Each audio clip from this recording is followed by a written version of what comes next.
ونعوذ بالله من شرور أنفسنا ومن سيئات أعمالنا من يهده الله فلا مضل له ومن يضلل فلا هادي له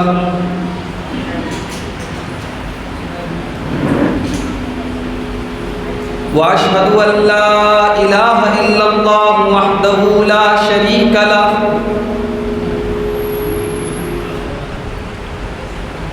وأشهد أن محمدًا عبده ورسوله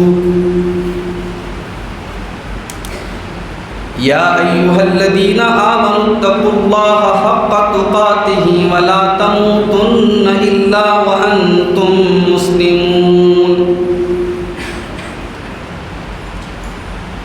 يا أيها الناس اتقوا ربكم الذي خلقكم من نفس واحدة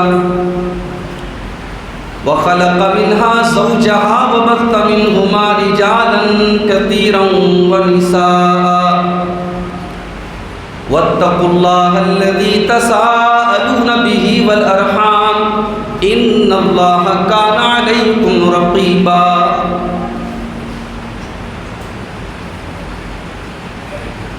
يا أيها الذين آمنوا اتقوا الله وقولوا قولا سديدا يصلح لكم أعمالكم ويغفر لكم ذنوبكم ومن يطع الله ورسوله فقد فاز فوزا عظيما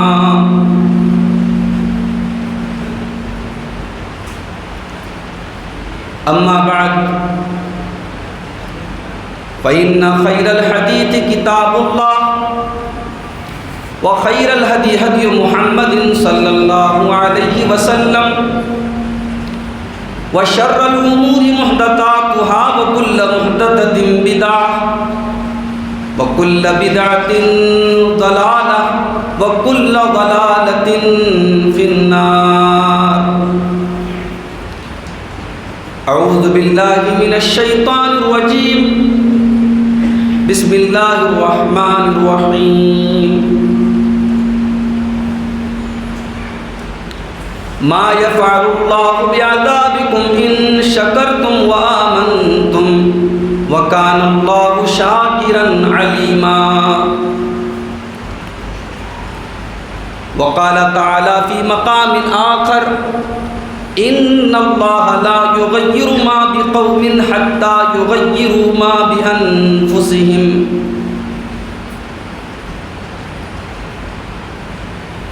معزز علماء کرام، محترم بزرگوں، نوجوان ساتھیوں، پردہ نشین ماؤں اور بہنوں، پیارے بچوں،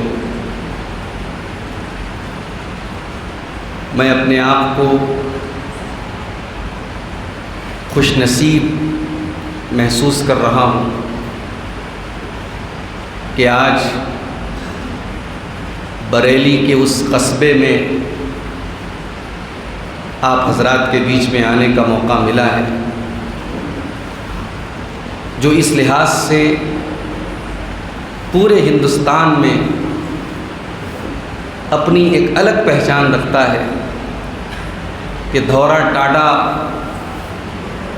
کے نام سے یہ قصبہ 100% مسلم اور پھر اس میں بھی ہمارے اہل توحید بھائیوں کا علاقہ ہے۔ کافی عرصے سے میری خواہش تھی اس علاقے میں آنے کی، کئی مرتبہ مجھے یہاں سے دعوت بھی ملی، لیکن مختلف مصروفیات کی وجہ سے میں وقت نہیں نکال پایا۔ بہرحال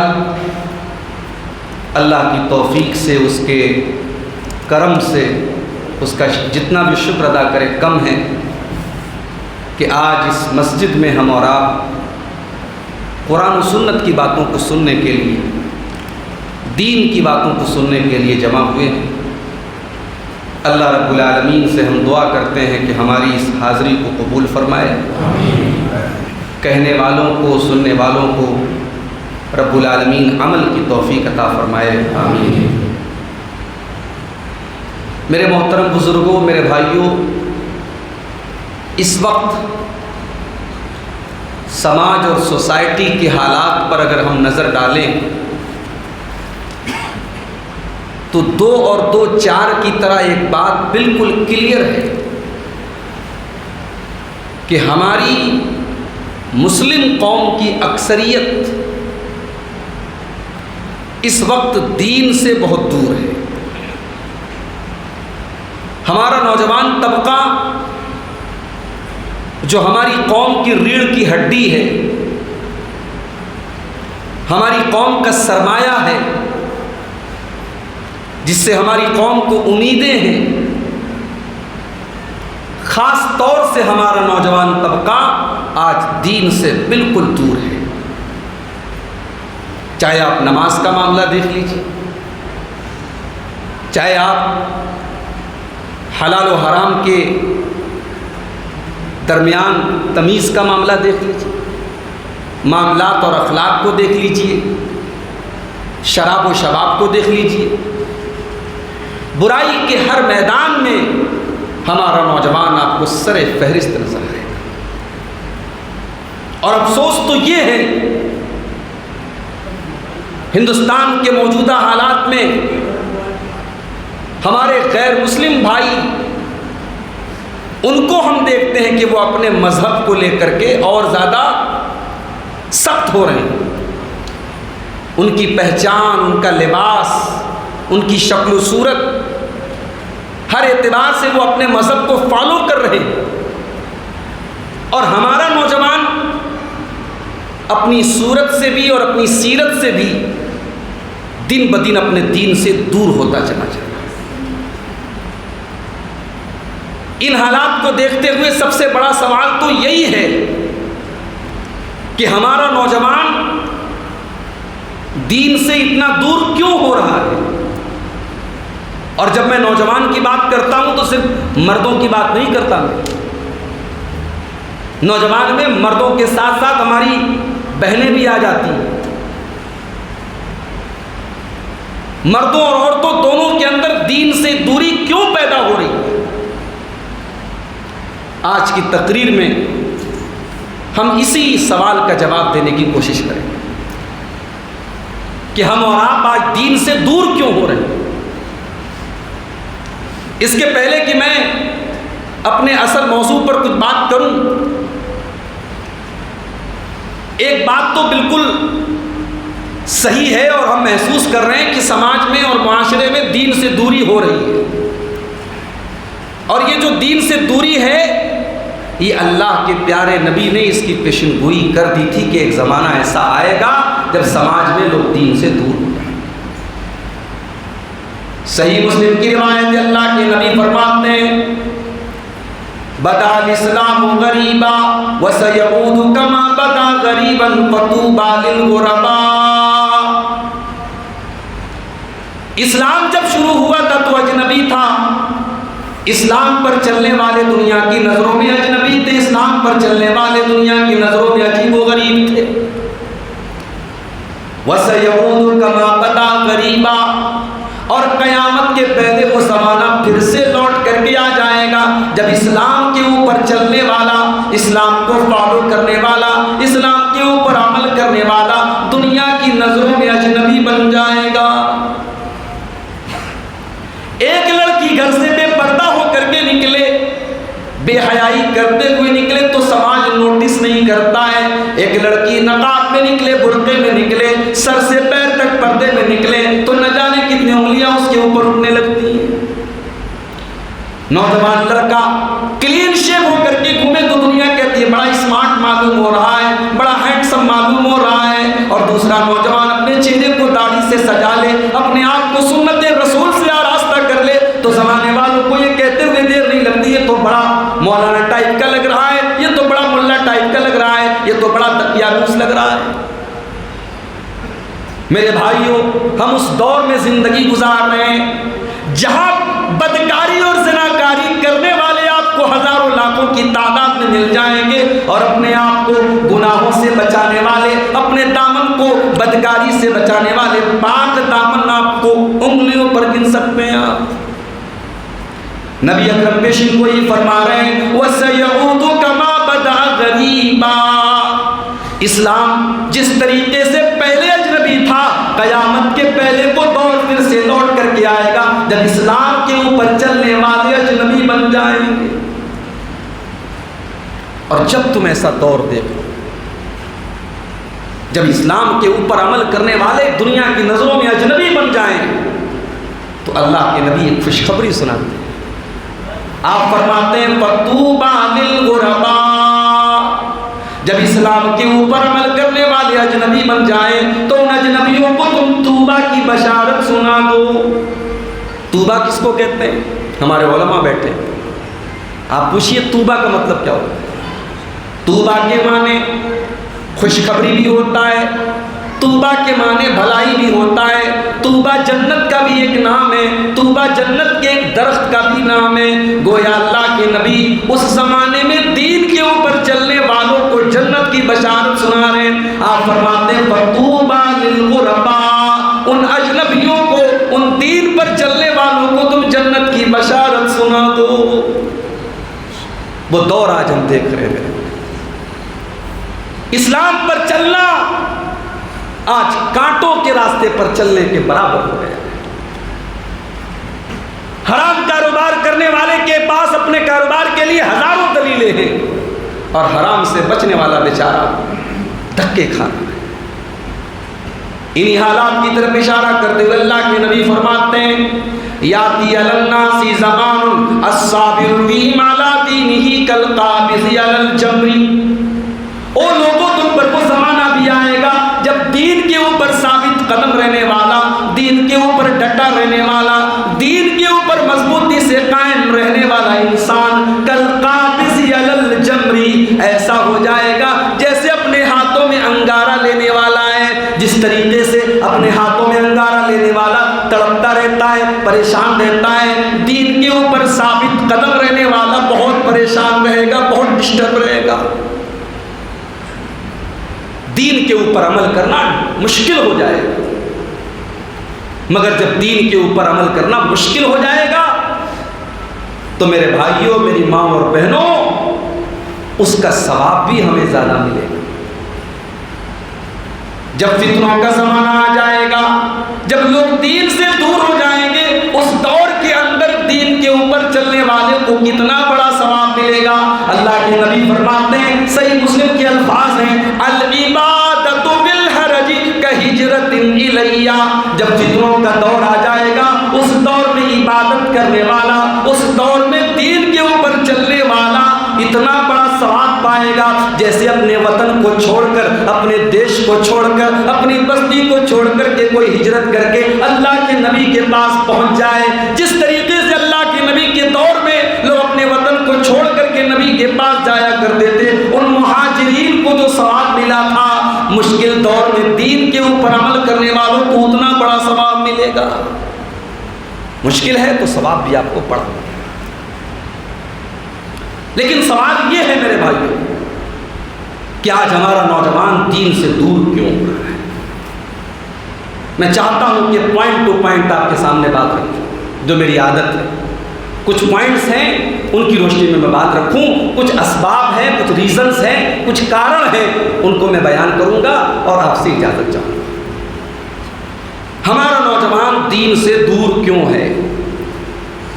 سب سے پہلی وجہ، ہمارا نوجوان اس لیے دین سے دور ہے کیونکہ ہمارے نوجوان کو ٹارگٹ کیا گیا ہے، اس کو نشانہ بنایا گیا ہے.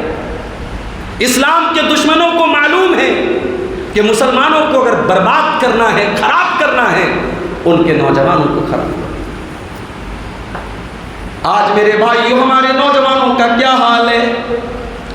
رات کو 2-2 بجے تک جو قوم، جس قوم کے لڑکے لڑکیاں موبائل کے اوپر گندی چیٹنگ کر رہے ہوں، جس قوم کے نوجوان لڑکے موبائل پر گندی فلمیں دیکھ رہے ہوں اور فجر کی نماز کے ٹائم وہ سو رہے ہوں، جس قوم کے نوجوان آج آپ کو شراب کے اڈوں پر مل جاتے ہوں، جس قوم کے نوجوان آج آپ کو بدکاری کے اڈوں پر مل جاتے ہو، اس قوم کو برباد کرنے کے لیے پھر کسی اور چیز کی ضرورت نہیں ہے. میرے بھائیوں، اس مظلوم امت کی امیدیں تو آپ سے ہیں۔ میرے نوجوان ساتھیوں، یہ مظلوم امت، یہ مجبور امت آج امیدوں کی نظروں سے آپ کو دیکھ رہی ہے، مگر جب یہ امت اپنے نوجوانوں کو دیکھتی ہے تو مایوس ہو جاتی ہے۔ اس قوم کا نوجوان کہاں کھڑا ہے؟ ابھی میں نیوز پڑھ رہا تھا، شاہ رخ خان صاحب کی کوئی نئی فلم آئی، نیوز میں ظاہر ہے فلموں کی خبر بھی رہتی ہے۔ اب مولانا صاحب ہے تو ایسا تو نہیں کہ فلم کی خبر آئے گی تو وہ نہیں پڑھیں گے، خبر آ رہی تو سامنے آئے گی۔ تو شاہ رخ خان صاحب کی کوئی فلم آئی ہے، اب اس میں خبر میں لکھا ہوا تھا صاحب یہ جو فلم ہے اس نے سارے ریکارڈ توڑ ڈالے، سارے ریکارڈ توڑ ڈالے۔ اس کی جو اوپننگ ہوئی ہے، بمپر اوپننگ ہوئی ہے، اتنی شاندار اوپننگ کسی اور فلم کی نہیں۔ یہ اوپننگ کون کروا رہا ہے؟ ہمارا نوجوان۔ سنیما ہالوں میں بڑی تعداد میں آپ کو ہمارا نوجوان ملے گا جو یہ سمجھ رہا ہے صاحب ہم بہت بڑا اپنی قوم، ہمارا شاہ رخ خان ہماری قوم کا آدمی، اپنی قوم کی ہم بہت بڑی خدمت کر رہے ہیں۔ میرے نوجوان ساتھیوں، یہ جوانی اتنی حقیر چیز نہیں ہے کہ آپ اس کو فلموں کے پیچھے برباد کر دیں، اس کو موبائل کے پیچھے برباد کر دیں، اس کو لڑکیوں کے پیچھے برباد کر دیں، اس کو شراب کے پیچھے برباد کر دیں، اس کو نشے کے پیچھے برباد کر دیں۔ یہ جوانی اللہ کی بہت عظیم نعمت ہے اور اس نعمت کا آپ کو اللہ کے حساب دینا پڑے گا۔ اللہ تعالیٰ قرآن میں کہتا ہے اللہ الذی خلقکم من ضعف ثم جعل من بعد ضعف قوة ثم جعل من بعد قوة ضعفا وشیبا۔ او لوگو، اللہ نے تم کو پیدا کیا تو تم کمزور تھے، تمہارا بچپن کا زمانہ کمزوری کا زمانہ تھا، پھر اللہ نے تم کو کمزوری کے بعد طاقت کا زمانہ عطا فرمایا، تم کو اللہ نے جوان بنایا، تمہارے جسم میں طاقت دی، تمہارے باڈی میں طاقت دی، تمہارے اندر انرجی دی، تمہارے اندر کچھ کرنے کا جوش و جذبہ دیا۔ ثم جعل من بعد قوة ضعفا وشیبا۔ 20 سال سے لے کر 40 سال تک تمہارے اندر طاقت رہی، تمہارے اندر جوش رہا، تمہارے اندر انرجی رہی۔ 40 کے پار ہونے لگے، کچھ بال آپ کے سفید ہونے لگے، کچھ بدن کمزور ہونے لگا، کچھ ہڈیاں کمزور ہونے لگی، کچھ سانس پھولنے لگا۔ 50 سال کے ہو گئے، بدن اور کمزور ہوتا چلا گیا۔ 60 سال کے ہو گئے، کمر بھی جھک گئی۔ اللہ نے تم کو کمزور پیدا کیا، پھر طاقتور بنایا، پھر طاقتور بنانے کے بعد پھر سے کمزور بنا دیا، پھر سے بوڑھا بنا دیا۔ جوانی دو کمزوری کے زمانوں کے بیچ میں ایک طاقت کا زمانہ ہے، اور اس جوانی کا ہمیں الگ سے حساب دینا پڑے گا۔ بھیا اللہ کے پیارے نبی فرماتے ہیں لا تزول قدم ابن آدم من عند ربه یوم القیامہ حتی یسأل عن خمس۔ قیامت کے دن کوئی انسان اپنی جگہ سے ہل نہیں پائے گا جب تک 5 سوالوں کے جواب نہ دے دے۔ 5 سوالوں کا جواب عالم کو بھی دینا ہے، جاہل کو بھی دینا ہے، عام آدمی کو بھی دینا ہے، مولانا صاحب کو بھی دینا ہے۔ 5 سوالوں کا جواب سب کو دینا ہے۔ پہلا سوال عن عمرہ فیما افنا۔ میرے بندے، میں نے تجھ کو جو زندگی دی تھی، جو عمر دی تھی، جو 60 سال کی 70 سال کی تجھ کو میں نے زندگی دی تھی، تو نے زندگی کو کہاں گزارا؟ دوسرا سوال وعن شبابہ فیما ابلا۔ میرے بندے، تو نے اپنی جوانی کو کہاں گزارا؟ تو نے 20 سے لے کر کے 40 سال کا دور کہاں گزارا؟ میرے نوجوان ساتھیوں، آپ کو نشانہ بنایا گیا ہے، آپ کو جان بوجھ کر کے نشے میں دھت کیا گیا ہے۔ میں ایسے علاقوں کو جانتا ہوں، مسلمانوں کی ایسی بستیوں کو جانتا ہوں جہاں مسلمان نوجوانوں کو باقاعدہ اسکول میں پڑھنے والے 12 سال کے 14 سال کے بچوں کو ڈرگس کا عادی بنایا گیا ہے۔ بڑی خوبصورتی کے ساتھ میرے نوجوان ساتھیوں، آج آپ دیکھیں 3 سال کا بچہ موبائل لے کر کے چلا رہا ہے، 3 سال کی بچی موبائل لے کر کے چلا رہی ہے، اور آپ سوچ رہے ہیں کہ صاحب میرا بچہ موبائل چلا رہا ہے، ایسے ہی وہ یوٹیوب پر ویڈیو دیکھ رہا ہے۔ کبھی آپ غور کیجئے گا، وہ چھوٹے چھوٹے جو ویڈیو آتے ہیں یوٹیوب کے اوپر، اس میں بچوں کو یہ سکھایا جا رہا ہے کہ ہر انسان کی ایک، ہر مرد کی ایک گرل فرینڈ ہوتی ہے اور ہر عورت کی ایک جو ہے بوائے فرینڈ ہوتا ہے۔ 3 سال کے 4 سال کے بچے کے دماغ میں بڑی خوبصورتی کے ساتھ یہ بے حیائی کا زہر ڈالا جا رہا ہے۔ جو بچہ اور بچی 3 سال کی عمر سے گرل فرینڈ اور بوائے فرینڈ کا کلچر سنتا چلا آ رہا ہے، جب وہ جوانی کی دہلیز پر پہنچے گا تو میرے بھائیوں یہ آپ کی مسجد میں کی جانے والی تقریریں اور جمعہ کے خطبے اس کو برائی سے نہیں روک پائیں گے، کیونکہ اس برائی کو وہ سمجھ چکا ہے، وہ برائی اس کے لیے عام بات ہے۔ تو یہ ہمارے نوجوانوں کے دین سے دور ہونے کی پہلی وجہ ہے۔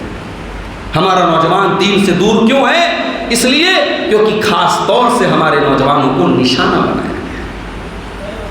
اور آگے بڑھیے، ہمارا نوجوان دین سے دور کیوں ہے؟ ہمارا نوجوان دین سے دور اس لیے بھی ہے کیونکہ اس نے اپنی زندگی کے مقصد کو نہیں پہچانا۔ دنیا میں ہر چیز کا ایک مقصد ہوتا ہے۔ یہ کلائی گھڑی میں نے لگائی ہے، اس کا مقصد آپ کو ٹائم بتانا ہے۔ اگر یہ ٹائم نہ بتائے اور میں اس کو اپنی کلائی میں لگاؤں، لوگ کہیں گے مولانا صاحب بیوقوف کیوں بنا رہے ہیں، آپ کی گھڑی تو کام ہی نہیں کر رہی ہے۔ گھڑی جب تک کام کر رہی ہے تب تک وہ اس لائق ہے کہ کلائی میں رکھا جائے، کام نہ کرے تو پھر کوئی کلائی میں نہ لگائے گا۔ مائک کا کام آپ تک میری آواز کو پہنچانا ہے، مائک اگر یہ کام نہ کرے میں سامنے سے ہٹا دوں گا۔ یہ دنیا کا اصول ہے میرے بھائیوں، یہ دنیا کا دستور ہے میرے بھائیوں۔ ہم اور آپ اس دنیا میں بے مقصد پیدا نہیں ہوئے ہیں، اللہ نے ہم کو ایک مقصد کے تحت پیدا کیا ہے۔ افحسبتم انما خلقناکم عبثا، اے میرے بندو کیا تم نے یہ سمجھ کے رکھا ہے کہ تم کو ہم نے بیکار پیدا کیا ہے؟ وانکم الینا لا ترجعون، اور تم نے یہ سمجھ کے رکھا ہے کہ تمہیں مرنے کے بعد دوبارہ اپنے رب کے پاس نہیں جانا ہے۔ اللہ نے ہم کو بیکار نہیں پیدا کیا ہے۔ اللہ نے اس دنیا میں ہمیں کیوں پیدا کیا ہے؟ قرآن کا 29واں پارہ الذی خلق الموت والحیات لیبلوکم ایکم احسن عملا، اس اللہ نے تم کو پیدا کیا ہے تمہارا امتحان لینے کے لیے، تمہاری پریچھا لینے کے لیے۔ وہ جانچنا چاہتا ہے کہ کون بندہ بہتر عمل کرتا ہے، کون بندہ اچھا عمل کرتا ہے، کون بندہ ہم کو راضی کرنے والا عمل کرتا ہے۔ وما خلقت الجن والانس الا لیعبدون، سورہ زاریات میں اللہ نے فرمایا میرے بندوں ہم نے تم کو صرف اور صرف اپنی عبادت کے لیے پیدا کیا ہے۔ ہماری زندگی کا مقصد صرف پیسہ کمانا نہیں ہے میرے بھائی، ہماری زندگی کا مقصد انجوائے کرنا اور مزے لینا نہیں ہے، ہماری زندگی کا مقصد اللہ کو راضی کرنا ہے۔ قل ان صلاتی ونسکی ومحیای ومماتی للہ رب العالمین، اے نبی آپ کہہ دیجئے میری نماز اللہ کے لیے، میری قربانی اللہ کے لیے، میرا جینا اللہ کے لیے، میرا مرنا اللہ کے لیے، میری زندگی کا مقصد تیرے دین کی سرفرازی، میں اسی لیے مسلمان، میں اسی لیے نماز۔ یہ مقصد ہماری زندگی کا ہے۔ اب ہر نوجوان ذرا اپنے دل پر ہاتھ رکھ کر کے سوچے اور غور کرے اس مقصد کو ہم نے کتنا پورا کیا ہے۔ 24 گھنٹے میں کتنے منٹ اس مقصد کو پورا کر رہے ہیں میرے بھائیوں؟ کتنے نوجوان ہیں جن کی زندگی میں نماز کے لیے کوئی ٹائم نہیں؟ کتنے نوجوان ہیں 24 گھنٹے میں ایک بار اللہ کا نام ان کی زبان سے نہیں نکلتا؟ کتنے گھر ہیں مسلمانوں کے ان کے گھر میں کوئی نماز کی پابندی نہیں کرتا؟ تو جب ہم نے اپنی زندگی کے مقصد کو بھلا دیا، اب اللہ تعالی ہمیں برباد کرے گا، اس کا عذاب مختلف شکلوں میں آئے گا اور آ رہا ہے۔ ان اللہ لا یغیر ما بقوم حتی یغیروا ما بانفسہم، میرے بندو تم چین کی روٹی کھاؤ، چین سے روزی روٹی کھاؤ، اللہ کو کیا پڑھیے، اللہ تمہاری روزی روٹی کیوں چھینے گا؟ اللہ تعالیٰ تمہارے سکھ اور چین کو تب تک نہیں چھینے گا جب تک تم اپنے کرتوتوں کو نہ بدل لو گے۔ جب تم اللہ کے نافرمان بن جاؤ گے، جب تم اللہ کے ناشکرے بن جاؤ گے، اللہ تمہارے اچھے حالات کو برے حالات سے بدل دے گا۔ ہم بیٹھ کر کے رونا روتے ہیں، ہمارے ساتھ یہ ظلم ہو گیا، ہمارے ساتھ یہ ظلم ہو گیا۔ ہم نے کیا ظلم کیے ہیں؟ ہم کبھی اپنے ظلم پر بھی ذرا اپنے گریبانوں میں بھی ہم جھانکے میرے بھائیوں اور جائزہ۔ اللہ کو کیا پڑی وہ ہم پر عذاب نازل کرے گا؟ اللہ نے قرآن کے 5ویں پارے کی آخری آیت میں بڑا پیارا سا سوال ہم سے کیا ہے۔ ما یفعل اللہ بعذابکم ان شکرتم وآمنتم، میرے بندو تم کو اللہ اپنا عذاب دے کر کے کیا کرے گا اگر تم اللہ شکر گزار بندے بن جاؤ، اگر تم مومن بندے بن جاؤ، اللہ تم پر اپنا عذاب کیوں نازل کرے گا؟ وَكَانَ اللَّهُ شَاكِرًا عَلِيمًا، اللہ تعالیٰ تو چھوٹی چھوٹی نیکیوں پر بڑا بڑا بدلہ دینے والا، چھوٹی چھوٹی نیکیوں پر بڑا بڑا ثواب دینے والا، وہ نیکیوں کی قدر کرنے والا ہے، وہ تو دل کے حالات کو جاننے والا ہے، وہ تم پر اپنا عذاب کیوں نازل کرے گا؟ تو جیسے ہم اور آپ بیکار چیزوں کو ردی کی ٹوکری میں ڈال دیتے ہیں، ہم اور آپ جب اپنی زندگی کے مقصد کو بھول گئے، آج دنیا بھر میں جوتے پڑ رہے ہیں ہمارے اوپر، ہم نے اپنی زندگی کے مقصد کو بھلا دیا ہے۔ ہمارا نوجوان دین سے دور کیوں ہے؟ اس کی ایک وجہ یہ بھی ہے کہ ہمارے نوجوان نے اپنی زندگی کا مقصد صرف اور صرف دنیا کمانے کو بنا لیا ہے۔ دنیا کمانا ہے بس، چاہے جیسے کمانا ہو، چاہے آن لائن سٹا کھیل کر کے کمانا ہو، چاہے ڈریم 11 کے ذریعے جوا کھیل کے کمانا ہو، ایشیا کپ کا میچ چل رہا ہے اس میں سٹا لگا کر کے کمانا ہو، آن لائن حرام اور ناجائز قسم کے جو کاروبار اور ایپ ہے ان کے ذریعے پیسہ کمانا ہو، بس پیسہ کمانا ہے۔ میرے بھائیوں، اس دنیا کے بعد بھی ایک دنیا ہے، اس دنیا کی زندگی کے بعد بھی ایک زندگی ہے، یہاں سے زندگی بس نہیں ہے، یہاں سے زندگی ختم نہیں ہے۔ وَمَا الْحَيَاةُ الدُّنْيَا إِلَّا مَتَاعُ الْغُرُورِ، میرے بندو یہ دنیا کی زندگی تو دھوکے کا سامان ہے، یہ حقیقی زندگی نہیں ہے، یہ 40 سال کی، یہ 50 سال کی زندگی ہے۔ جب تم مر کر کے جاؤ گے کچھ بھی دنیا سے تم کو نہ ملے گا، سارا بینک بیلنس چھوڑ کے جانا پڑے گا، سارا کاروبار چھوڑ کے جانا پڑے گا، ساری پراپرٹی چھوڑ کے جانا پڑے گا، اور 2 گز زمین کے نیچے جب تم دفن کیے جاؤ گے تمہارا اپنا بیٹا بھی مٹی دے کے ہاتھ جھاڑ کے چلا جائے گا، تمہاری بیوی 4 مہینہ 10 دن عدت گزارنے کے بعد تم کو بھول جائے گی، سارا زمانہ تمہاری کچھ دن تعریف کرے گا پھر بھول جائے گا۔ وَمَا الْحَيَاةُ الدُّنْيَا إِلَّا مَتَاعُ الْغُرُورِ، یہ دنیا تو دھوکے کا سامان ہے۔ اس دنیا نے آج تک کسی کے ساتھ وفا نہیں کی ہے میرے بھائی۔ آپ کیا سمجھتے ہیں؟ دنیا کے اندر جس نے دولت کما لی وہ کامیاب ہو گیا؟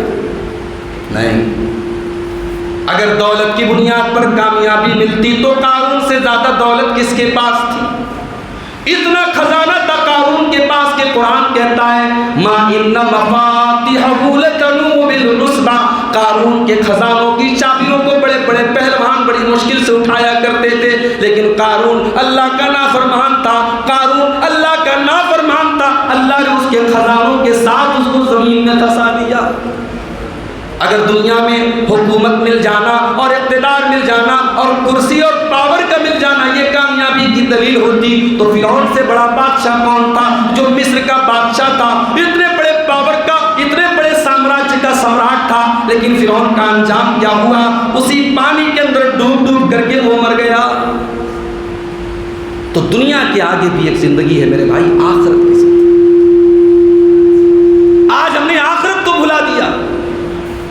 اور یہاں ایک غلط فہمی آپ کی دور کر دوں، دھورا ٹاڈا ماشاءاللہ خوشحال بستی ہے، چاول کا کاروبار ہمارے بھائی بڑی اچھی تعداد میں یہاں کرتے ہیں، مجھے معلوم ہے کاروبار کرنا اور پیسے کمانا، یاد رکھو میرے بھائی یہ غلط نہیں ہے۔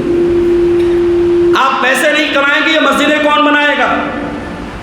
آپ کاروبار نہیں کریں گے یہ علماء کی کفالت کون کرے گا؟ آپ کاروبار نہیں کریں گے یہ مدرسے کون چلائے گا؟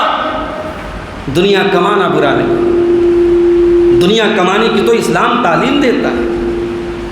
قرآن کریم میں سب سے جامع دعا جو ہمیں سکھائی گئی، ربنا آتنا فی الدنیا حسنہ وفی الآخرۃ حسنہ وقنا عذاب النار، پروردگار تو ہمیں دنیا میں بھلائی عطا فرما اور آخرت میں بھی بھلائی عطا فرما اور جہنم کے عذاب سے ہم کو بچا۔ اس میں بھی پہلے ہم دنیا کی بھلائی کا سوال کرتے ہیں۔ اسلام نے دنیا کمانے سے منع نہیں کیا ہے میرے بھائیوں، اسلام تو وہ دین ہے، اسلام تو وہ شریعت ہے۔ اپنی بیوی کو آپ جو لقمہ کھلاتے ہیں اس لقمے پر بھی آپ کو ثواب ملے گا۔ اللہ کے نبی فرماتے ہیں حتی اللقمۃ التی تضعها فی امراتک، تم اپنی بیوی کے منہ میں جو لقمہ ڈالتے ہو، تم اپنی بیوی کو جو کھانا کھلاتے ہو، اس سے پتہ چلا کہ بیوی کو کبھی اپنے ہاتھ سے بھی کھانا کھلانا چاہیے۔ ہمارے یہاں تو صاحب بیوی کھلائے گی، ہم جو کھلائیں گے، وہ ہماری غلام ہے، ہماری لونڈی ہے، وہ ہم اس کے مالک ہیں۔ نہیں، میاں بیوی کا رشتہ یہ آقا اور غلام کا رشتہ نہیں ہے، یہ محبوب کا رشتہ ہے میرے بھائی، محبت کا رشتہ ہے۔ اللہ کے نبی نے کتنا پیارا لفظ استعمال کیا کہ تم اپنی بیوی کے منہ میں جو لقمہ ڈالتے ہو، یہ ایک شادی شدہ زندگی کی خوبصورتی ہے کہ کبھی شوہر اپنے ہاتھ سے بیوی کو ایک لقمہ کھلا دے، اس لقمے پر بھی اس کو ثواب ملے گا۔ تو ہماری شریعت تو وہ شریعت ہے۔ دنیا کمانا برا نہیں ہے میرے بھائی، مگر دنیا کے پیچھے اندھے ہو جانا، دنیا کے پیچھے آخرت کو بھول جانا، یہ برا ہے۔ اور اسی بات کا ڈر تھا جناب محمد رسول اللہ صلی اللہ علیہ وسلم۔ آپ نے فرمایا تمل فقر اخشى علیکم ولکن اخشى علیکم ان تبسط علیکم الدنیا کما بسطت علی من کان قبلکم۔ اے میری امت کے لوگوں، مجھے اس بات کا ڈر نہیں ہے کہ تم میرے بعد غریب ہو جاؤ گے، میرے بعد فقیر ہو جاؤ گے، مجھے تمہارے قریب ہونے کا ڈر نہیں ہے۔ ولیکن اخشى علیکم الدنیا، مجھے ڈر ہے تو دنیا کا ڈر ہے، کہیں دنیا کی رنگینی تمہارے اوپر چھا نہ جائے اور دنیا کو حاصل کرنے کے لیے تم ایک دوسرے سے لڑنے نہ لگو، ایک دوسرے سے مقابلہ نہ کرنے لگو، اور کہیں دنیا تم کو ہلاک نہ کر دے جیسے تم سے پہلے کے لوگوں کو ہلاک کیا تھا۔ اللہ کے نبی نے فرمایا ہر امت کے لیے ایک آزمائش ہوتی ہے، میری امت کی آزمائش مال ہے۔ میرے بھائیوں، آپ مال اور پیسہ کمانے کے پیچھے اندھے مت بنیے۔ آج ہمارا نوجوان اس لیے بھی دین سے دور ہے۔ اور آگے بڑھیے، ہمارا نوجوان آج دین سے دور ہے۔ کیوں دور ہے بھائی؟ اس لیے دور ہے کیونکہ آج ہمارے نوجوانوں کو موبائل کے ذریعے، سوشل میڈیا کے ذریعے، گندی ویب سائٹوں کے ذریعے ان کے دماغوں میں اتنی گندگیاں بھر دی گئی ہیں، ان کے دماغوں کو اتنا ناپاک کر دیا گیا ہے کہ آج حالات یہ ہو چکے ہیں کہ 4 سال کی معصوم بچیاں بھی سماج کے اندر سیف نہیں ہیں۔ 4 سال کی معصوم بچیوں کے ساتھ بھی آج ظلم و ستم کے واقعات ہو رہے ہیں۔ آج حالات یہ ہو چکے ہیں، آج رشتوں کی مریادائیں بھی ختم ہوتی چلی جا رہی ہیں۔ کتنے باپ ہیں جن کی گندی نگاہیں اپنی بیٹیوں کی طرف ہیں، کتنے بھائی ہیں جن کی گندی نگاہیں ان کی بہنوں کی طرف ہیں، کتنے چاچا ہیں جن کی گندی نگاہیں ان کی بھتیجیوں کی طرف ہیں۔ آج رشتوں کی مریادائیں بھی ختم ہوتی چلی جا رہی ہیں۔ آج انسانوں کو جنسی مریض بنا کے رکھ دیا گیا ہے۔ میرے پیارے ساتھیوں، بڑے ادب سے کہنا چاہتا ہوں، بڑی محبت سے کہنا چاہتا ہوں، اسلام نے اس کا بھی حل بتایا ہے۔ اسلام چونکہ اللہ کا بنایا ہوا دین ہے، اسلام کسی انسان کا دین نہیں، یہ اللہ کا دین ہے، اور اللہ کو معلوم ہے انسان کو کس بات کی ضرورت ہے۔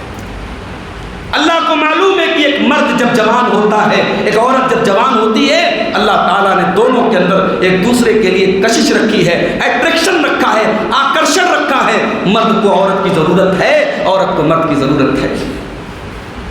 اسلام نے نکاح کا سسٹم بنایا ہے، لڑکا شادی کے قابل ہو جائے، لڑکی شادی کے قابل ہو جائے، شریعت کی تعلیم ہے دونوں کی جلدی سے شادی کر دو۔ ہم نے شادی کے راستے میں کتنی رکاوٹیں ڈال کے رکھی ہیں۔ سب سے پہلے تو برادری کا مسئلہ ہے، لڑکا اہل حدیث ہے، لڑکا قرآن و حدیث پر چلنے والا ہے، اچھا کمانے والا بھی ہے، دیندار بھی ہے، اخلاق والا بھی ہے۔ اگر ہماری برادری کا نہیں ہے، کیا مجال ہم شادی کر دیں؟ او لوگوں، اپنی برادریوں پر ناز کرنے والوں اور اپنی برادریوں کو اونچا اور دوسری برادریوں کو حقیر سمجھنے والوں، ذرا نبی کے صحابہ کو دیکھو، ان میں کون کس برادری کا تھا؟ نبی کے صحابہ میں حبشہ کا بلال بھی ہے، اس میں روم کا صہیب بھی ہے، اس میں ایران کا سلمان بھی ہے۔ ان کے ملک الگ الگ ہے، ان کی بھاشائیں الگ الگ ہیں، ان کا کلچر الگ الگ ہے۔ جب انہوں نے نبی کا کلمہ پڑھا، سب ایک ہی صف میں کھڑے ہو گئے، سب محمد رسول اللہ کے چاہنے والے ہو گئے۔ برادری ٹھیک ہے، اپنی جگہ ایک نام ہے، ٹائٹل ہے، مگر برادری کے نام پر آپ شادی بیاہ میں آپ نے بندشیں لگا کے رکھی۔ اس کے بعد رسم و رواج کے کتنے بخیڑے ہم نے کھڑے کر کے رکھے۔ لڑکی کی شادی کرنا ہے، 200 باراتیوں کو کھانا کھلانا پڑے گا، لڑکی کی شادی کرنا ہے. ہم ابھی کل میرا پروگرام بجنور میں تھا، بجنور وہاں صدر الدین نگر سے ہو کے آ رہا ہوں. وہاں بھی لوگوں نے بتایا مولوی صاحب ڈیمانڈ تو نہیں کرتے، کوئی اپنی خوشی سے دیتا ہے تو لے لیتے. یہ دنیا کا سب سے بڑا جھوٹ ہے. یہ جو ہم کہتے ہیں نا خوشی سے دیتا ہے، یہ کوئی خوشی سے نہیں دیتا ہے. اس خوشی میں بھی ایک زبردستی چھپی ہوتی ہے. تم نہیں دو گے تو ہم برا مانیں گے. ساس تانا دے گی، تیرا باپ تو بالکل جو ہے کلاج تھا، کیا تو لے کے آئی ہے. میری ماں بہنوں مجھے کہنے کی اجازت دیجئے، شادی بیاہ کی یہ ساری رسمیں ختم ہو جائیں گی جس دن عورتیں یہ طے کر لیں گی ہمیں ان کا بائیکاٹ کرنا ہے. سماج کے اندر شادی بیاہ کی یہ رسمیں اگر ان کو بڑھاوا کوئی دے رہا ہے تو ہماری مائیں بہنیں دے رہی ہیں. جس دن مائیں یہ طے کر لیں مجھے گھر میں بہو لانا ہے، مجھے بہو کا جہیز نہیں لانا ہے، جس دن لڑکا یہ طے کر لے کہ جس اللہ نے مجھے شادی کرنے کے قابل بنایا ہے اپنی کمائی کی چارپائی پر لیٹوں گا، مجھے سسرال سے ملنے والا بیڈ نہیں چاہیے، میں اپنی کمائی سے جب مجھے ہوگا میں بیڈ خرید دوں گا، اس دن سے میرے بھائیوں سماج میں تبدیلی آ جائے. ہم نے آج شادی کو مشکل بنا دیا میرے بھائی. اور میں کبھی کبھی کہتا ہوں اپنی تقریروں میں کہ یاد رکھو میرے بھائیوں، یہ صحابہ کا دور نہیں ہے، یہ تابعین کا دور نہیں ہے. صحابہ کے دور میں، تابعین کے دور میں، نبی کے دور میں زنا بہت مشکل تھا، نکاح بہت آسان تھا. بلکہ وہاں تو 4 شادیاں ہوتی تھیں اور بڑے آرام سے ہوتی تھی، وہاں کوئی مسئلہ نہیں تھا. زنا اس سماج میں بالکل بہت مشکل تھا. کوئی کنوارا لڑکا زنا کر دے اس کو معلوم تھا بہت خطرناک سزا ہے، 100 کوڑے مارے جائیں گے، شہر سے نکال دیا جائے. شادی شدہ کوئی مرد و عورت زنا کر لے معلوم تھا مجھے سزائے موت دے دی جائے گی. اس سماج میں زنا بہت مشکل تھا. آج موبائل کا دور ہے، انٹرنیٹ کا دور ہے. انگلی کے ایک ٹچ پر گندگی کی ساری دنیا موبائل کی اسکرین پر موجود ہے. گناہ بالکل آسان ہو چکا ہے میرے بھائیوں. اس دور میں زنا کاری بہت آسان ہے. اگر اس دور میں ہم نے نکاح کو آسان نہیں کیا میرے بھائیوں، اللہ کی قسم ہم تقریروں کے ذریعے اپنی قوم کو نہیں بچا سکتے. ہم جمعہ کے خطبے میں چلاتے رہ جائیں، ہماری قوم کی بچیاں آج غیروں کے چنگل میں جو پھنس رہی ہیں بچ نہیں سکتی جب تک ہم ان کے نکاح کو آسان نہیں بنائیں گے. کتنی لڑکیاں ہیں 30 سال کی ہو گئی، 32 سال کی ہو گئی، باپ غریب ہے، جہیز کا انتظام نہیں ہے اس کے پاس. مجھے بتاؤ نبی کے دور میں کبھی کسی لڑکی کے باپ نے لڑکی کی شادی کے لیے سماج کے سامنے ہاتھ پھیلایا ہو؟ اللہ اکبر. آج ہم نے لڑکیوں کو اتنا بڑا بوجھ بنا دیا کہ لڑکی کا باپ اگر غریب ہے تو سماج کے آگے ہاتھ پھیلاتا ہے، بھائیوں میری بیٹی کی شادی ہے میری مدد کر دو. ہم نے ان حالات تک آج ہم حالات کو یہاں تک لے کے چلے آئے. ہم نے لڑکیوں کو باپ کے سینے پر بوجھ بنا دیا. آج لڑکی پیدا ہوتی ہے تو باپ کے ماتھے پر بل پڑ جاتا ہے. جس کو اللہ نے 4 5 بیٹیاں دے دی وہ بیچارہ وقت کے پہلے بوڑھا ہونے لگتا ہے. یہ میرے کندھے پر کون سی ذمہ داریاں؟ میرے بھائیوں لڑکیاں بوجھ نہیں ہیں، لڑکیاں باپ کے سینے کا بوجھ نہیں ہیں. لڑکیاں تو رحمت بن کے آتی ہیں. اللہ نے اپنے نبی کو 4 بیٹیاں دی. اور یہی نہیں، لڑکیوں کی پرورش کرنے کے اوپر اللہ کے نبی نے کتنی بڑی خوشخبری سنائی. آپ نے فرمایا من آل جاریتین حتی تبلغا جاء یوم القیامت انا وہو کہاتین. آپ نے اپنی دونوں انگلیوں سے اشارہ کر کے فرمایا جس کو اللہ 2 لڑکیاں دے دے، جس کو اللہ 2 بیٹیاں دے دے اور دونوں بیٹیوں کی وہ اچھی پرورش کرے، ان کا صحیح طریقے سے ان کا خیال رکھے اور یہاں تک کہ وہ لڑکیاں جوان ہو جائیں ان کی صحیح طریقے سے ان کی شادی کر دے، وہ انسان جب قیامت کے دن آئے گا اللہ کے پیارے نبی اپنی دونوں انگلیوں سے اشارہ کر کے فرماتے ہیں جیسے یہ دونوں انگلیاں ایک دوسرے کے ساتھ جڑی ہوئی ہیں، ملی ہوئی ہیں، وہ قیامت کے دن 2 لڑکیوں کا باپ محمد رسول اللہ کے ساتھ کھڑا ہوگا، وہ اپنے نبی کے ساتھ آئے گا. بیٹی کی پرورش پر نبی نے اتنی بڑی خوشخبری سنائی تھی. ہم نے بیٹی کو بوال بنا دیا، مصیبت بنا دیا، آزمائش بنا دیا. میرے بھائیوں، دھورا ٹانڈا کے میرے غیور نوجوانوں، میرے بزرگوں، میں پہلی مرتبہ آپ کے پاس آیا ہوں، پھر پتہ نہیں کب زندگی میں آنے کا موقع ملے. میسج دے کے جا رہا ہوں. اگر اللہ نے آپ کو دل اور دماغ دیا ہے تو اپنے دل اور دماغ میں اس میسج کو اتاریے. ہمیں اپنے بچوں کی شادی وقت پر کرنی ہوگی اور شادی کو آسان بنانا. اللہ کے پیارے نبی فرماتے ہیں اذا خطب الیکم ممن ترضون دینہ وخلقہ، جب تمہاری لڑکیوں کے لیے ایسا رشتہ آ جائے، لڑکے کا دین اچھا ہے اور لڑکے کا اخلاق اچھا ہے، فزوجوہ، تو تم جلدی سے اپنی بیٹی کی شادی اس سے کر دو۔ اگر تم ایسا نہیں کرو گے، الا تفعلوا، اگر تم ایسا نہیں کرو گے، تکن فتنۃ فی الارض، تو زمین کے اندر فتنہ پھیل جائے گا، وفساد عریض، اور بہت لمبا چوڑا فساد پھیل جائے گا۔ آج آپ کو شاید حالات کا اندازہ نہیں ہے میرے بھائی، واٹس ایپ پر ہونے والی ایک چیٹنگ، انسٹاگرام اور فیس بک پر ہونے والی ایک گفتگو کب ناجائز رشتے میں بدل جائے اور کب زناکاری اور بدکاری تک پہنچ جائے، آپ اس دور میں گارنٹی نہیں دے سکتے ہیں میرے بھائیوں۔ اس دور میں اگر اپنی نوجوان نسل کو اگر آپ کو بدکاری سے بچانا ہے، آپ کے پاس سولوشن ایک ہے، آپ نکاح کو آسان بنائیے، شادی کو آسان بنائیے، وقت پر اپنے بچوں کی شادی کیجیے اور آگے بڑھیے۔ ہمارا نوجوان دین سے دور کیوں ہے؟ اس کی ایک وجہ یہ بھی ہے میرے بھائی کہ آج ہم نے اپنا ایک اصول بنایا ہے کہ یار ہمیں لوگوں کو راضی کرنا ہے، ہم لوگوں کو خوش کرنے کے چکر میں، اپنی ناک بچانے کے چکر میں حرام اور ناجائز کام بھی کرتے ہیں۔ ارے لوگوں کو راضی کرنے کے چکر میں مت پڑو بھائی، اللہ کو راضی کرو۔ لوگ کبھی آپ سے راضی نہیں ہو سکتے، لوگ تو یہاں تک لوگوں کا معاملہ ہے کہ لوگ جب آپ مر جائیں گے اور آپ کی قبر پہ جب مٹی ڈالیں گے تب کہیں گے یار عبدالغفار بہت اچھا آدمی تھا، یہ بہت اچھا آدمی تھا۔ یہ سننے کے لیے آپ کو مرنا پڑے گا، زندگی میں یہ جملہ سننے کے لیے بھی آپ ترس جائیں گے۔ دنیا تو وہ ہے میرے بھائی، اس لیے لوگوں کو راضی مت کرو، اللہ کو راضی کرو۔ ایک مرتبہ حضرت معاویہ رضی اللہ تعالیٰ عنہ نے اما عائشہ کو خط لکھا، اما عائشہ آپ مجھے کوئی نصیحت کر دیجئے، لیکن نصیحت چھوٹی سی کیجئے، نصیحت چھوٹی ہو پیغام بڑا ہو، کوئی بڑے کام کی بات ہو مجھے لکھ کے دے دیجئے۔ غور سے سننا میرے بھائیوں، میری ماں بہنوں، حضرت عائشہ نے، اچھا اس میں یہ سبب بھی ملا کہ حضرت عائشہ سے اس دور کے صحابہ مسئلہ پوچھتے تھے، نصیحت پوچھتے تھے۔ آج دھورا ٹانڈا میں آپ کی بچیوں کا ادارہ ہے، بڑی خوشی کی بات ہے، مگر کل میں بجنور سے آیا ہوں، وہاں پوری بستی میں کوئی مدرسہ نہیں تھا، لڑکیوں کا کوئی ادارہ نہیں تھا، اور مدرسے میں میں گیا، درجہ 8 کی بڑی بڑی بچیاں، 14 سال کی بچیاں پڑھ رہی تھی۔ میں نے پوچھا ذرا کلمہ سنا دو، کوئی لڑکی کلمہ نہیں سنا سکتی۔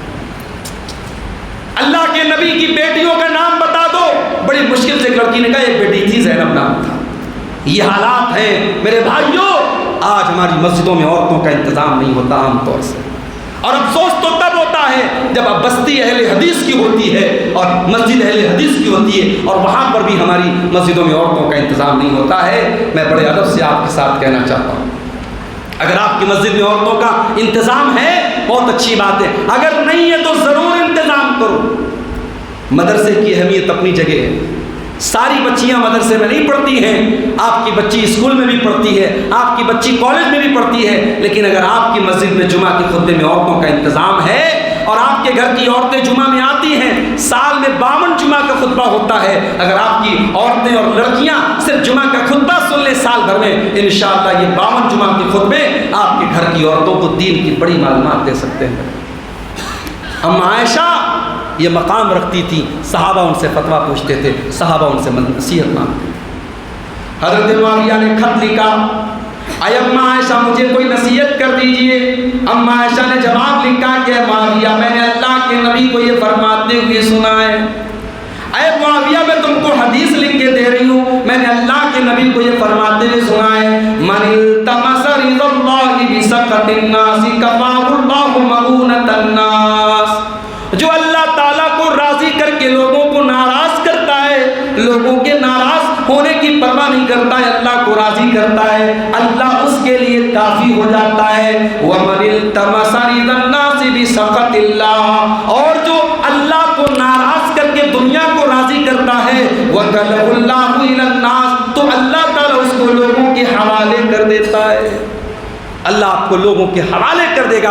جب آپ لوگوں کی پرواہ کریں گے اللہ آپ سے روٹھ جائے گا, ناراض ہو جائے گا. میرے بھائیوں, اللہ کو ناراض مت کرو, دنیا کو راضی کرنے کے چکر میں مت پڑو, اللہ کو راضی کرو. اللہ اگر آپ سے ناراض رہے گا, اللہ دنیا والوں کی محبت بھی آپ کے دل میں ڈال دے گا. تو یہ بہت بڑی وجہ ہے آج ہمارا نوجوان دین سے دور کیوں ہے, کیونکہ وہ لوگوں کو راضی کرنے کے چکر میں پڑا ہے. اور آگے بڑھی, ہمارا نوجوان دین سے دور کیوں ہے؟ اس لیے بھی دین سے دور ہے کیونکہ ہمارا نوجوان آج دنیا کے لیے تو ایک دوسرے سے مقابلہ کر رہا ہے, کمپٹیشن کر رہا ہے. ہمارے دوست کے پاس کروڑوں روپے کی زمین ہے, ہمارے پاس 1 کروڑ روپے کمائیں گے. ہمارے بھائی کو سرکاری جاب مل گئی, ہم کو کب ملے گی؟ ہمارے بھائی کا کاروبار اتنا اچھا چل رہا ہے, میرا کب چلے گا؟ ہمیں اس بات کی تو ٹینشن ہے, ہمیں اس بات کی تو فکر ہے, مگر ہم دین کے معاملے میں اور آخرت کے معاملے میں کبھی ایک دوسرے سے کمپٹیشن نہیں کرتے. ہمارے علاقے کی مسجد میں فلاں حاجی صاحب نے 10 لاکھ روپے چندہ دیا, میں 5 لاکھ دینے کے لائق ہوں مگر میں نہیں دے رہا ہوں. یہاں جب اللہ کے دین کے لیے خرچ کرنے کی بات آتی ہے تو وہاں ہم ایک دوسرے سے مقابلہ کیوں نہیں کرتے؟ میرے پیارے ساتھیوں, صحابہ کرام کو دیکھو, صحابہ کرام ایک دوسرے سے آخرت کے معاملے میں مقابلہ کیا کرتے تھے. میں 2-3 مثالیں آپ کو دینا چاہتا ہوں. ایک مرتبہ اللہ کے نبی بیٹھے ہوئے تھے, صحابہ بھی بیٹھے ہوئے. اتنے میں آپ نے کہا, من اصبح منکم اليوم مسکینا من اصبح منکم اليوم صائما, کیا آپ لوگوں میں سے کوئی ایسا ہے جو آج روزے کی حالت میں؟ حضرت ابو بکر صدیق نے کہا, ہاں اللہ کے نبی میں آج روزے کی حالت میں ہوں. پھر آپ نے پوچھا, من اطعم منکم اليوم مسکینا, کیا تم میں سے کوئی ایسا ہے جس نے کسی غریب کو کھانا کھلایا ہے؟ پھر ابو بکر صدیق کا ہاتھ اٹھا, ہاں اللہ کے نبی میں نے غریب کو کھانا بھی کھلایا ہے. پھر آپ نے پوچھا, من عاد منکم اليوم مریضا, کیا تم میں سے کوئی ایسا ہے جس نے کسی بیمار کی عیادت کی ہے؟ پھر ابو بکر صدیق کا ہاتھ اٹھا, ہاں اللہ کے نبی آج میں نے بیمار کی عیادت بھی کی ہے. پھر آپ نے پوچھا, من شہید منکم اليوم جنازۃ, کیا کوئی ایسا بھی ہے جس نے کسی مسلمان کے جنازے میں شرکت کی ہو؟ ہاں اللہ کے نبی. پھر ابو بکر صدیق کا ہاتھ اٹھا, میں نے ایک مسلمان کے جنازے میں بھی شرکت کی ہے. غور کرو میرے بھائی, اللہ کے نبی نیکیوں کا نام لیتے چلے جا رہے ہیں اور ہر نیکی پر ابو بکر صدیق کا ہاتھ اٹھتا چلا جا رہا ہے کہ ہاں اللہ کے نبی میں نے یہ نیکی کی ہے. جب اللہ کے نبی مختلف نیکیوں کا نام لیتے ہیں تو آخر میں آپ فرماتے ہیں, مجتمع فی امرئ الا دخل الجنہ, یہ تمام کی تمام نیکیاں اگر ایک انسان کے اندر ایک دن میں اکٹھا ہو جائیں تو وہ ضرور جنت میں جائے گا. میرے بھائیوں, یہ ابو بکر صدیق کا مقام تھا. آج ہم اور آپ غور کریں, ہم نیکیوں کے معاملے میں کیوں پیچھے رہتے ہیں؟ ہم دنیا کے معاملے میں تو آگے آگے رہتے ہیں, دین کے معاملے میں ہم پیچھے کیوں رہتے ہیں؟ نماز اذان ہوتی ہے, 4 بجے عصر کی جماعت ہے, ہم گھر سے 3:55 پر نکلتے ہیں, مسجد آتے آتے 2-3 رکعت ہماری چھوٹ جاتی. کیوں ایسا کرتے ہو میرے بھائی؟ پہلی صف میں آؤ اور امام کے ساتھ پہلی تکبیر میں اللہ اکبر میں شامل ہو جاؤ. اللہ کے نبی فرماتے ہیں, اگر پہلی صف کی اور پہلی تکبیر کی فضیلت تم کو پتہ چل جائے تو تمہیں اگر سرین کے بل اگر گھسیٹ کر کے بھی آنا پڑے تو تم آؤ گے, لیکن پہلی صف میں جگہ حاصل کرو گے. اسلام نیکی کے معاملے میں ہمیں آگے رہنے کی تعلیم دیتا ہے میرے بھائیوں, اور ہم پیچھے رہتے ہیں. صحابہ کرام پیچھے نہیں رہتے تھے. غزوہ تبوک کا موقع یاد کیجیے, اللہ کے نبی صحابہ کرام سے اپیل کرتے ہیں کہ اے میرے صحابہ, یہ بڑا لمبا سفر ہم کو کرنا ہے اور ہمارے پاس سامان کی قلت ہے, ہمارے پاس ہتھیاروں کی قلت ہے, ہمارے پاس سواری کی قلت ہے. اے میرے صحابہ, اس لشکر کی تیاری کے لیے آپ تعاون کرو, میں آپ کو جنت کی گارنٹی دیتا ہوں. عثمان غنی گھر سے آتے ہیں, اے اللہ کے نبی, میں 100 اونٹ آپ کے لیے دے رہا ہوں, 100 اونٹ ماں ساز و سامان دے رہا ہوں. پھر تو تھوڑی دیر کے بعد آتے ہیں, اے اللہ کے نبی میں 100 اونٹ اور دے رہا ہوں. پھر تھوڑی دیر کے بعد آتے ہیں, 100 اونٹ اور دے رہا ہوں. 300 اونٹ دے دیتے ہیں, اور اسی طریقے سے 100 گھوڑے دے دیتے ہیں, اور 1000 سونے کے سکے اللہ کی راہ میں دے دیتے ہیں. اتنا صدقہ کرتے ہیں کہ اللہ کے نبی ان کے سونے کے سکوں کو اپنے ہاتھوں میں لے کر کے کہتے ہیں, ما ضر عثمان ما عمل